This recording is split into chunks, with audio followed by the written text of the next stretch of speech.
It's Jessica from The Secret Life of Parkinson's.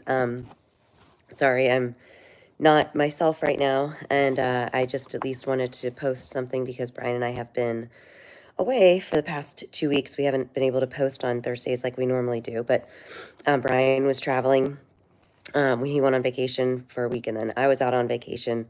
I just got back, but then I also got sick. So now we're kind of at that standstill, but it serves a good time to talk about a couple things or two things that I really wanted to mention in like the recent weeks that we've both spent traveling. So I wanted to provide some travel tips, but then also talk about how to stay healthy after you get home from traveling. So I wrote some stuff down on a piece of paper. That's what I'm going to be looking at for a minute. Okay, so I know I mentioned this before in like another live post of like pack enough pills because one time I did not. And so this time I did, and I overpacked. So I had like two of those like 2 week long thingies that hold your pills.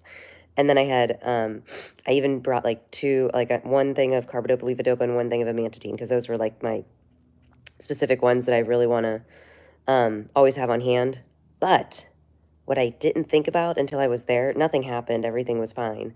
But they constantly talked about, watch for pickpocketers and da-da-da. Anytime you go to a new area, they're always going to say that.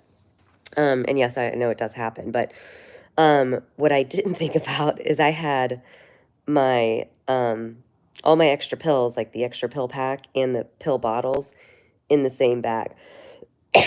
So if that were to get taken or stolen, I would have been shit out of luck. So separate the places where you keep your extra pills. So that was a good one. So it was my husband and I, we just went on a trip together for like the first time, just the two of us, like for that long of a time period since before my twins were born. So the nice thing was, and what he enjoyed, is the fact that I nap now. Because when we were younger, when we first got married, I was always like a go, go, go type person, and I still am.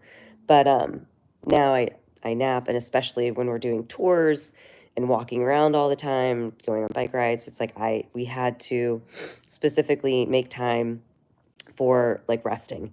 So every day we only had like one tour a day or one event or whatever, a museum, whatever it would be, and then nothing the rest of the day to give myself some time to rest and relax. But then also on top of that, depending on how long you go, we were gone for 10 days just because of the travel time. But I should have given myself at least one day in the middle of doing nothing. Hi, Mr. Green from France. I was actually in Italy. That's where I just got back from for the first time ever. A trip we've been planning and hoping for like the past 8 years. But it's making sure that you give yourself some time, like a day in between, just to rest.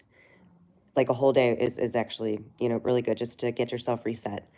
I also wrote down, be prepared to hate your Parkinson's symptoms. I usually don't get very emotional over mine anymore. And it really only was this one day, but we were out at dinner and I could not get my dyskinesia to stop. And it was so annoying and irritating just to me.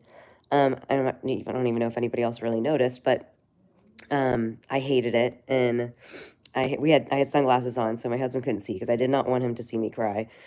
I was on vacation. So I just really did not enjoy that. So yeah, be prepared to show symptoms that maybe weren't as profound as before.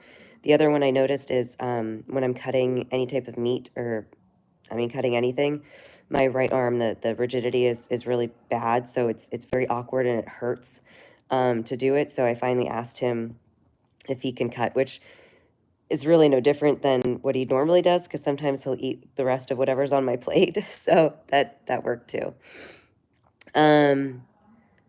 Let's see. If you're, depending on where you're traveling, I'd say quickly jump onto their schedule, not just with sleep patterns, but also with your pill pattern schedule. I get this question a lot. Excuse me. There's no right answer for it. You have to obviously listen to your doctor for any advice, but to your own body as well. So I'm only 5 years in. So you know, my symptoms are pretty, I don't know, I'm not, it's not horrible. But we had an overnight flight and it was 9 hours. So because we were supposed to be sleeping, I'm like, there's no reason I need to take pills. And fortunately, I don't get very rigid on planes. So that was very helpful. But I just jumped right back on their schedule, with my pills, and then same thing on the way back. I took my PD pills. Make sure you continue to exercise. And yeah, I think that's all I had for traveling. The last piece is, um, the last piece is obviously then getting sick. I was being so good about, taking probiotics that were recommended by Martha Carlin, one of the podcasts that we did, a few episodes back, and I was doing it for 6 months, and it was great. And I was not getting sick in the winter, especially when my kids were sick. And I forgot to order more, and so I haven't had them for a few weeks, and then I come home and I get sick. So shout out to Martha. I'm buying those probiotics again because I definitely need a healthy gut, but a healthy system. So apologize for the voice. We had a great time, but yeah, it's just being mindful for yourself, and don't. I know we can always say it, but like, don't worry about other people. Do what you have to do. My husband was very open and helpful with, doing the things like cutting my food, helping me walk, because there were times on cobblestone that I was like, you know, kind of tripping or losing my balance a little bit. But it's, you know, just be prepared as you can. So that's all. We will be back to our normal schedule, starting next week. We just kind of got to get ourselves back into sorts. So thanks for tuning in, and we'll see you next week. Thanks.